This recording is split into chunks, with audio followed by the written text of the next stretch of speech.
The Book of Daniel, Chapter 1. In the 3rd year of the reign of Jehoiakim king of Judah, came Nebuchadnezzar king of Babylon unto Jerusalem, and besieged it. And the Lord gave Jehoiakim king of Judah into his hand, with part of the vessels of the house of God, which he carried into the land of Shinar, to the house of his God.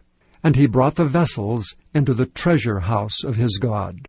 And the king spake unto Ashpenaz, the master of his eunuchs, that he should bring certain of the children of Israel, and of the king's seed, and of the princes, children in whom was no blemish, but well-favored, and skillful in all wisdom, and cunning in knowledge and understanding science, and such as had ability in them to stand in the king's palace, and whom they might teach the learning and the tongue of the Chaldeans. And the king appointed them a daily provision of the king's meat and of the wine which he drank, so nourishing them 3 years, that at the end thereof they might stand before the king. Now among these were the children of Judah, Daniel, Hananiah, Mishael, and Azariah, unto whom the prince of the eunuchs gave names. For he gave unto Daniel the name of Belteshazzar, and to Hananiah of Shadrach, and to Mishael of Meshach, and to Azariah of Abednego. But Daniel purposed in his heart that he would not defile himself with the portion of the king's meat, nor with the wine which he drank. Therefore he requested of the prince of the eunuchs that he might not defile himself. Now God had brought Daniel into favor and tender love with the prince of the eunuchs.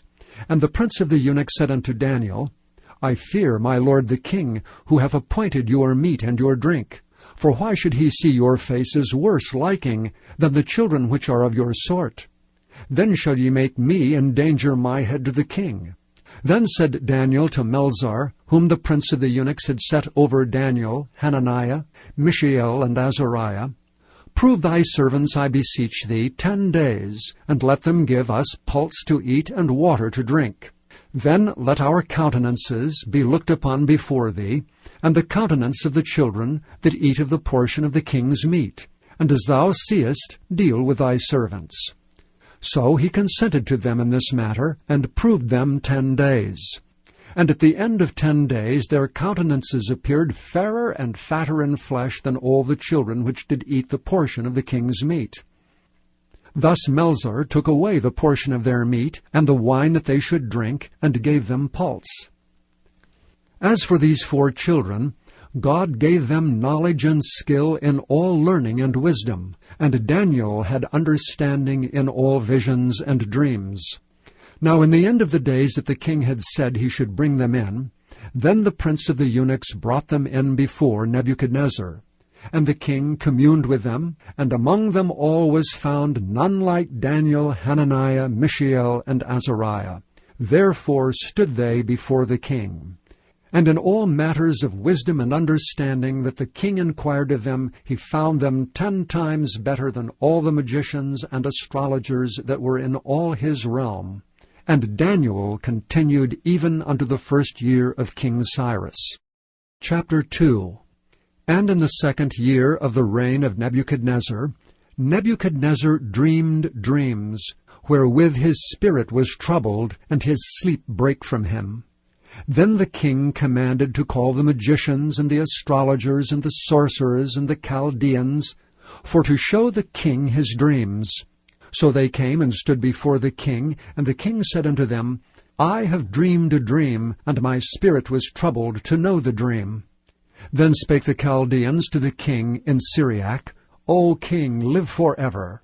Tell thy servants the dream, and we will show the interpretation. The king answered and said to the Chaldeans, The thing is gone from me. If ye will not make known unto me the dream with the interpretation thereof, ye shall be cut in pieces, and your houses shall be made a dunghill. But if ye show the dream, and the interpretation thereof, ye shall receive of me gifts and rewards and great honor. Therefore show me the dream and the interpretation thereof. They answered again and said, Let the king tell his servants the dream, and we will show the interpretation of it. The king answered and said, I know of certainty that ye would gain the time, because ye see the thing is gone from me. But if ye will not make known unto me the dream, there is but one decree for you. For ye have prepared lying and corrupt words to speak before me, till the time be changed.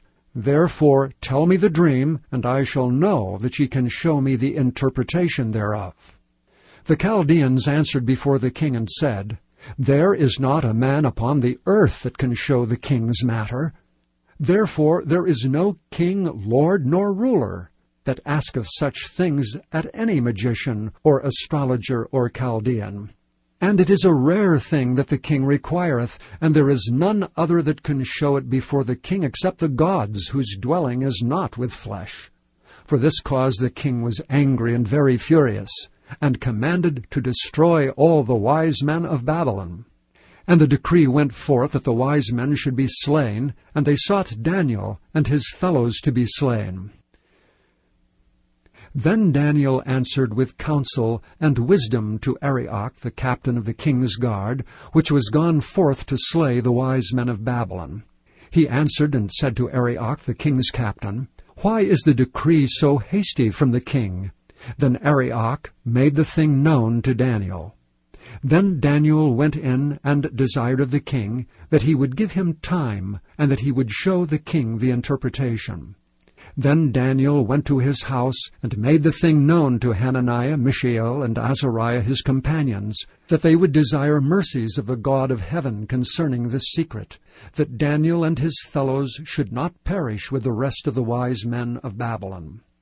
Then was the secret revealed unto Daniel in a night vision. Then Daniel blessed the God of heaven. Daniel answered and said, Blessed be the name of God for ever and ever, for wisdom and might are his. And he changeth the times and the seasons. He removeth kings and setteth up kings. He giveth wisdom unto the wise, and knowledge to them that know understanding. He revealeth the deep and secret things. He knoweth what is in the darkness, and the light dwelleth with him. I thank thee and praise thee, O thou God of my fathers, who hast given me wisdom and might, and hast made known unto me now what we desired of thee. For thou hast now made known unto us the king's matter. Therefore Daniel went in unto Arioch, whom the king had ordained to destroy the wise men of Babylon. He went and said thus unto him, Destroy not the wise men of Babylon. Bring me in before the king, and I will show unto the king the interpretation. Then Arioch brought in Daniel before the king in haste, and said thus unto him, I have found a man of the captives of Judah, that will make known unto the king the interpretation. The king answered and said to Daniel, whose name was Belteshazzar, Art thou able to make known unto me the dream which I have seen, and the interpretation thereof? Daniel answered in the presence of the king and said, The secret which the king hath demanded cannot the wise men, the astrologers, the magicians, the soothsayers show unto the king. But there is a God in heaven that revealeth secrets, and maketh known to the king Nebuchadnezzar what shall be in the latter days. Thy dream and the visions of thy head upon thy bed are these. As for thee, O king, thy thoughts came into thy mind upon thy bed, what should come to pass hereafter. And he that revealeth secrets maketh known to thee what shall come to pass. But as for me, this secret is not revealed to me for any wisdom that I have more than any living, but for their sakes that shall make known the interpretation to the king, and that thou mightest know the thoughts of thy heart. Thou, O king, sawest, and behold, a great image. This great image, whose brightness was excellent, stood before thee, and the form thereof was terrible. The image's head was of fine gold, his breast and his arms of silver, his belly and his thighs of brass, his legs of iron, his feet part of iron and part of clay. Thou sawest till that a stone was cut out without hands, which smote the image upon his feet that were of iron and clay, and brake them to pieces. Then was the iron, the clay, the brass, the silver, and the gold broken to pieces together, and became like the chaff of the summer threshing floors, and the wind carried them away, that no place was found for them. And the stone that smote the image became a great mountain, and filled the whole earth. This is the dream, and we will tell the interpretation thereof before the king. Thou, O king, art a king of kings, for the God of heaven hath given thee a kingdom, power, and strength, and glory. And wheresoever the children of men dwell, the beasts of the field and the fowls of the heaven hath he given into thine hand, and hath made thee ruler over them all. Thou art this head of gold. And after thee shall arise another kingdom inferior to thee, and another third kingdom of brass, which shall bear rule over all the earth.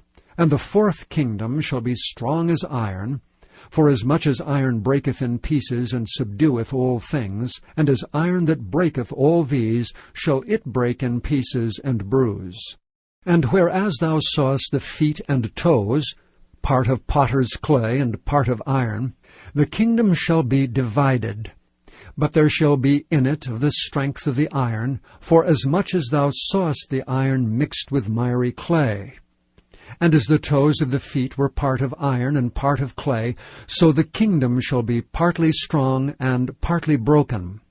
And whereas thou sawest iron mixed with miry clay, they shall mingle themselves with the seed of men, but they shall not cleave one to another, even as iron is not mixed with clay. And in the days of these kings shall the God of heaven set up a kingdom, which shall never be destroyed. And the kingdom shall not be left to other people, but it shall break in pieces and consume all these kingdoms, and it shall stand forever. Forasmuch as thou sawest that the stone was cut out of the mountain without hands, and that it brake in pieces the iron, the brass, the clay, the silver, and the gold, the great God hath made known to the king what shall come to pass hereafter, and the dream is certain, and the interpretation thereof sure. Then the king Nebuchadnezzar fell upon his face and worshipped Daniel, and commanded that they should offer an oblation and sweet odors unto him. The king answered unto Daniel and said, Of a truth it is that your God is a God of gods, and a Lord of kings, and a revealer of secrets, seeing thou couldest reveal this secret. Then the king made Daniel a great man, and gave him many great gifts, and made him ruler over the whole province of Babylon, and chief of the governors over all the wise men of Babylon. Then Daniel requested of the king, and he set Shadrach, Meshach, and Abednego over the affairs of the province of Babylon. But Daniel sat in the gate of the king. Chapter 3. Nebuchadnezzar the king made an image of gold, whose height was 60 cubits, and the breadth thereof 6 cubits. He set it up in the plain of Dura, in the province of Babylon. Then Nebuchadnezzar the king sent to gather together the princes, the governors, and the captains, the judges, the treasurers, the counselors, the sheriffs, and all the rulers of the provinces, to come to the dedication of the image which Nebuchadnezzar the king had set up. Then the princes, the governors, the captains, the judges, the treasurers, the counselors, the sheriffs, and all the rulers of the provinces were gathered together unto the dedication of the image that Nebuchadnezzar the king had set up. And they stood before the image that Nebuchadnezzar had set up. Then an herald cried aloud, To you it is commanded, O people, nations, and languages, that at what time ye hear the sound of the cornet, flute, harp, sackbut, psaltery, dulcimer, and all kinds of music, ye fall down and worship the golden image that Nebuchadnezzar the king hath set up.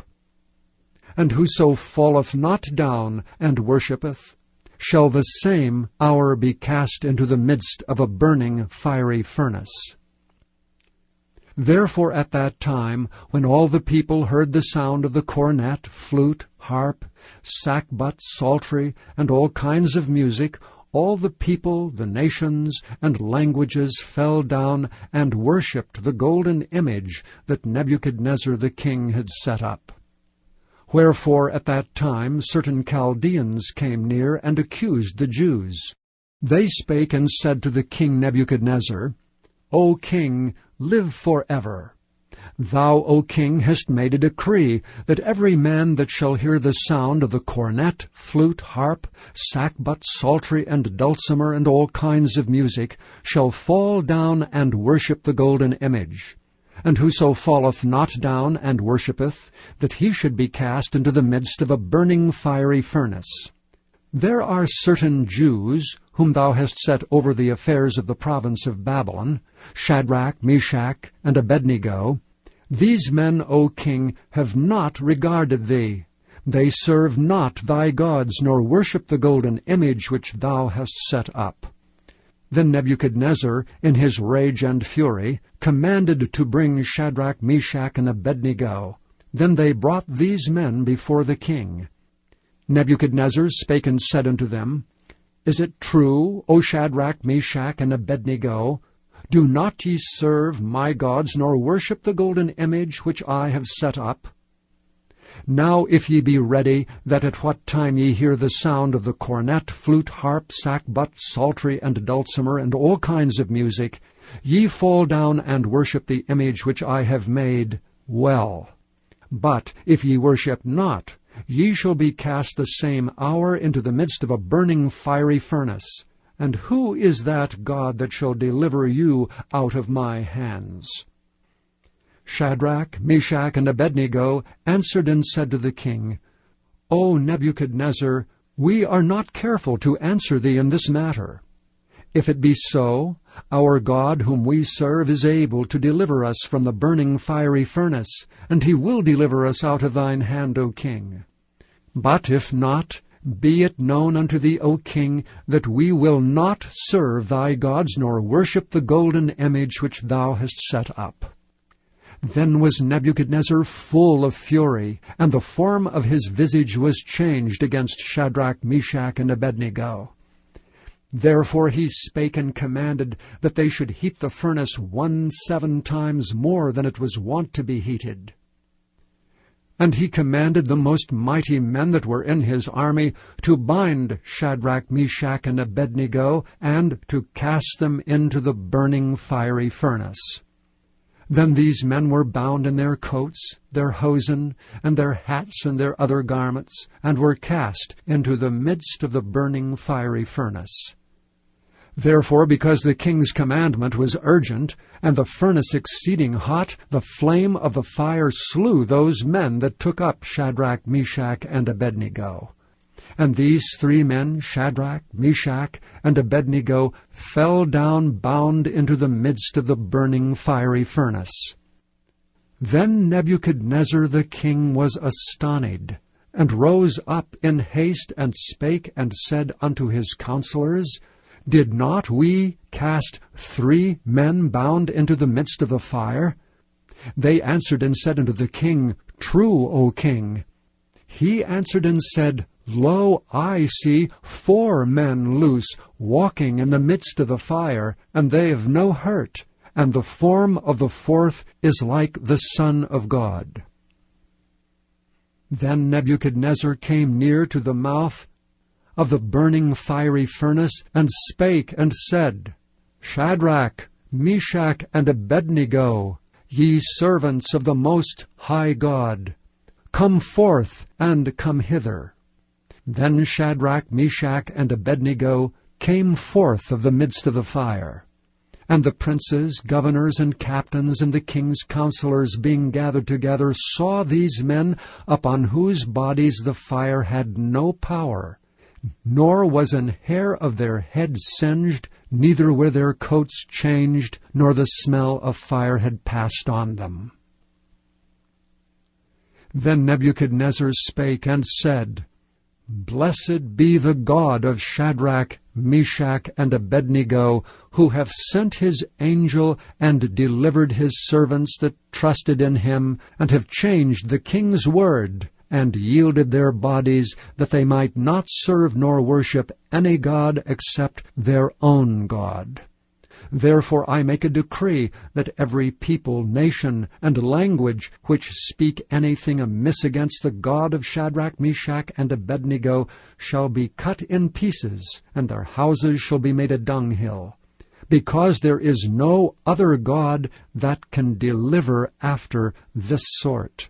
Then the king promoted Shadrach, Meshach, and Abednego in the province of Babylon.